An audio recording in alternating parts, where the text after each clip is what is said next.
back to Whiskey Uncut. I'm your host, Paul, joined by co-host James. Welcome. And today we have an episode for you guys about single malt whiskey. So specifically, this is more going to be geared towards American single malt. But we're going to be comparing it against the Aaron 10-year-old as our baseline of like Scotch single malt, since, you know, the Scotch did it first, the Scottish did it Scottish. The Yes. Scotch. The Scotch did it first. The Scotch did it first. Yeah. The Scottish people did it first.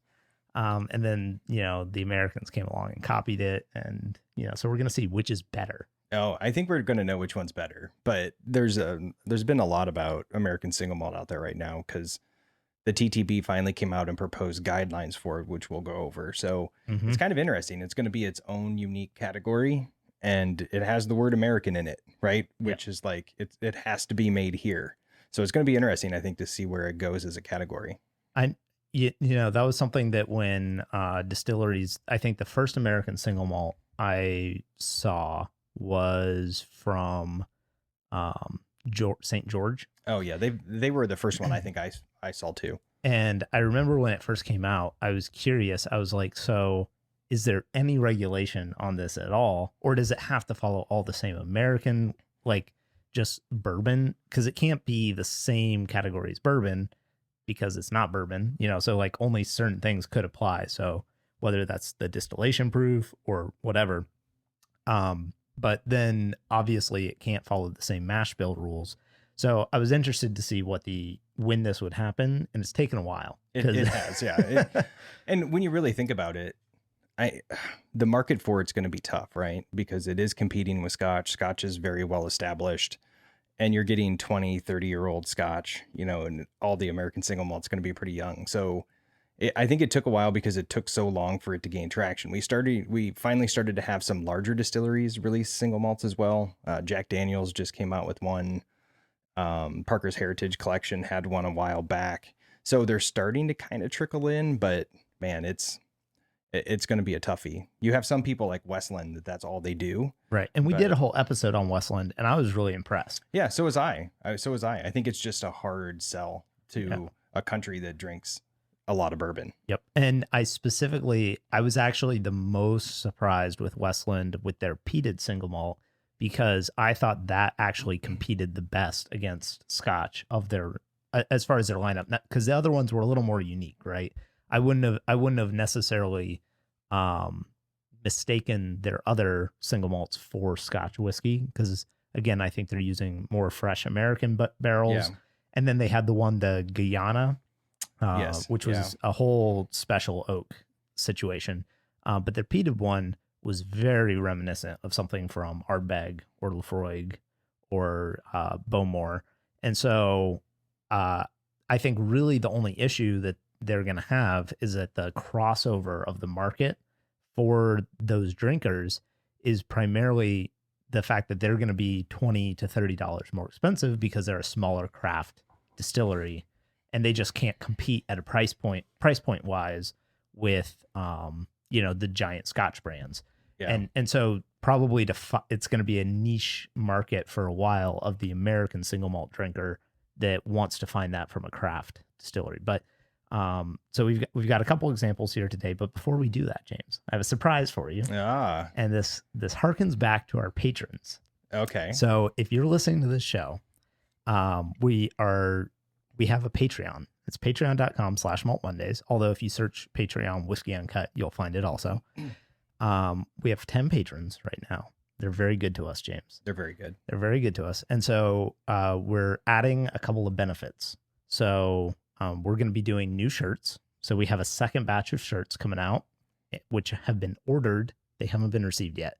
So once we get those will go out to our patrons. So even if you don't support us at the t-shirt tier, as it is, if there's a t-shirt tier. Yeah. So like if you just, there's a tier where you get a t-shirt. Correct. Yeah. So if you want to just get a t-shirt, you can support us at the $20 tier one time, and we'll send you a shirt.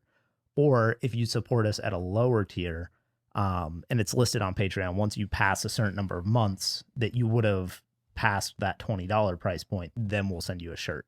So like if you're one of our malt mates or our bourbon bros at $3, you'll get one t-shirt every year because we're going to do a new batch of shirts, like a new design of the shirts each year for each season of the show.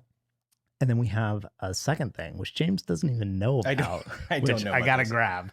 So I have a funny feeling you're going to do something to embarrass me or make me not feel good on the show. I get 2? Wow. You get 2. Okay. Ooh. These are nice. Yeah. We've got official Whiskey Uncut Glencairns. Nice. Wow. So, and they came out really nice. They look really nice with the laser engraving.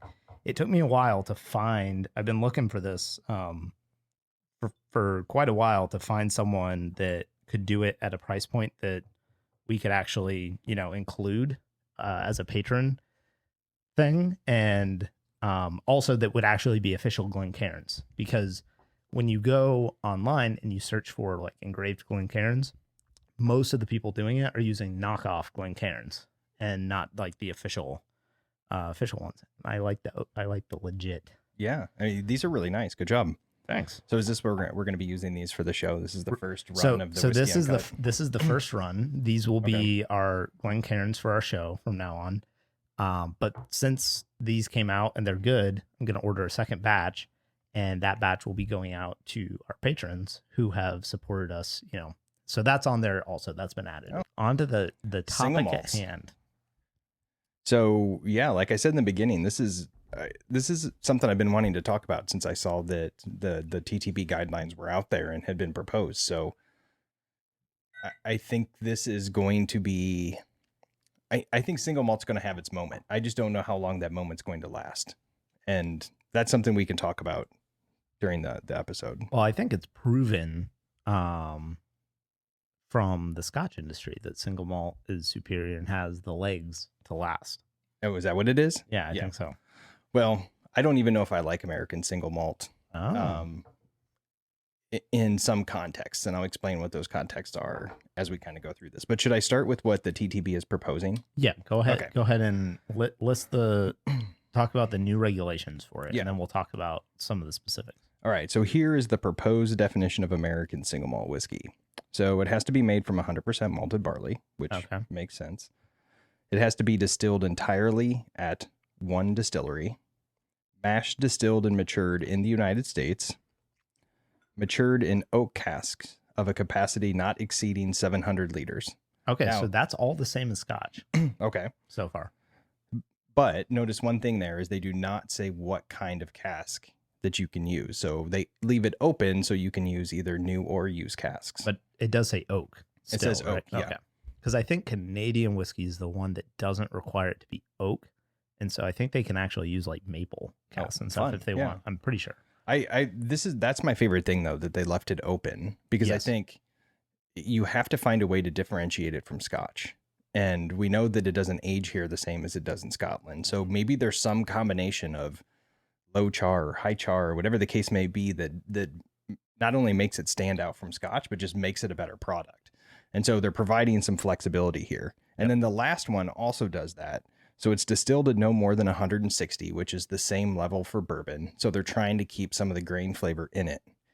And then it has to be bottled at 80 proof or more. So it does not have any designation whatsoever of what the entry proof needs to be. So the only difference in that regulation, is there any required minimum age? No. Okay, so there's two differences from Scotch whiskey. Scotch whiskey has a maximum distillation proof of 190. Which is vodka, which is crazy. Which is really high. Does anybody actually do that? Do you know of? No. Okay, I was going to say you can't even have a grain flavor if you go that high. Well, okay, but that's what I was going to say though, is except some of the Scotch producers that are making grain whiskey to like cut like not Jack Daniels, like Johnny Walker with. Yeah. So, and I think that's why the limit is there is so high, is to allow, because blended Scotch whiskey uses grain alcohol as a filler essentially. I think that's why their distillation limit is so much higher than bourbon. The second difference is the no minimum age, which in Scotland it has to be 3 years old. So I do wish they included something about the age statement on here, even though age is just a number. But just just to help the consumer have a little more transparency. Yeah, and they didn't really say anything about it. I don't see anything about aging, and it sort of makes sense too when you think about the barrel, right? Because 2 years in a new char barrel is going to be very different than 2 years in a used barrel. And so without that designation, because both bourbon and rye have to have new fresh char barrels, you can sort of standardize that, right? You can say at 2 years and at 4 years, because those are sort of where quality standards come in. You have no idea if people are using different entry proofs and people are using different barrel chars. You have no idea what those levels are going to be. So I kind of like the fact that they left it open to start with. My guess is that sometime, if this catches on and people start making more of it, they'll probably refine the guidelines a little bit. But I like that they left it broad. And I really like that they left it open for newer used barrels, because I think that opens up a lot of possibilities and a lot of different aging styles. Yeah. And so that was going to be the thing that I think is the best, is the barrel size and the lack of regulation on there being new American oak, because it would have been easy for them to say, well, bourbon already has the requirement for 53-gallon barrels, and new American oak, let's just make American single malt the same as bourbon, just with a different grain. And I think we've talked about before that single malt, the flavor profile of single malt just deals with oak differently. So the first two we've got side by side are the Aaron 10-year-old, which is single malt Scotch, which is aged in ex-bourbon barrels only, as far as I know. And then Stranahan's. And this is, Stranahan's is a Colorado whiskey producer. And this was distilled in 2015. And it was purchased for me in 2018 or 2019. So it's about 3 or 4 years old. They don't age state it. And, but they do say it is born in the fires of George Stranahan's old barn. Their whiskey is handcrafted exclusively with Colorado grains and Rocky Mountain spring water. It's a proprietary blend of 4 different barleys, and then aged in virgin charred American white oak barrels. Ooh, so it's a fresh char. Yeah, I like it. So right away, to me, this comes off as a lot harsher than the single malt Scotch. No, it's heavier, it's darker, and it's funkier on the nose. Like the single malt Scotch is kind of delicate and fruity. It's got a little bit of pear peachy note to it. I get like apple, pear, peach. Yeah. The Stranahan's, though, is like, it's closer to bourbon. Like it has that more like rich caramely note to it. Yeah. I would still, to me, I get like anise, and I get like a little bit of a coconutty kind of flavor to it. Yeah, there's something weird about it. It's to me, it smells like licoricey. So it, like that black licorice. I don't know. That's what it reminds me of. There's two sort of flavors I'm getting, or scents I'm getting, that in perfume that don't go well together. Yeah. There's something kind of clashing on the nose. I do like, though, that they tell you, and this is one of the things with single malts. I think to this point, we pretty much relied on people telling you how old it is. So it's not like bourbon. Did I say 2 years? They have to age date it with bourbon. It's 4.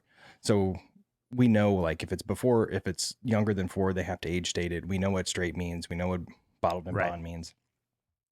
We're sort of relying on people to tell you the age statement. As far as I can see in the regulations, there's nothing about age statements, about what they have to disclose and what they don't have to disclose. So we're going to be relying on people to tell us what's in the bottle. And because you mentioned beforehand about the entry proof, like trying to figure out what our next bottle entry proof is, and I have no idea, because they don't tell you. And if they don't tell you, you're not going to find out. But I do like that this is in a new barrel, because that's different. And this is not Scotch. Like when you drink this, it doesn't taste like Scotch. Yeah. And I've never come across a Scotch that tastes like that either. Mm-mm. You know, it's heavy. A virgin American oak barrel is not a common thing for Scotch to be aged in. There's a few, but most of them are finished in it, or they're aged for a really long time.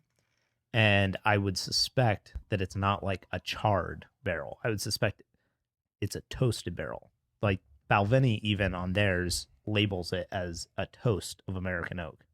So the they call it the sweet toast of American oak, right? Yeah, and that's the one I remember you sort of waffled back and forth on, right? Like some days you like it, some days you hate it. And that's the same way I feel about the Stranahan's, right? This isn't finished in anything though, right? No. Because Stranahan's has some stuff that's finished in port and a variety of things. Yeah, so they have the Diamond, I think, which is, well, they have a couple.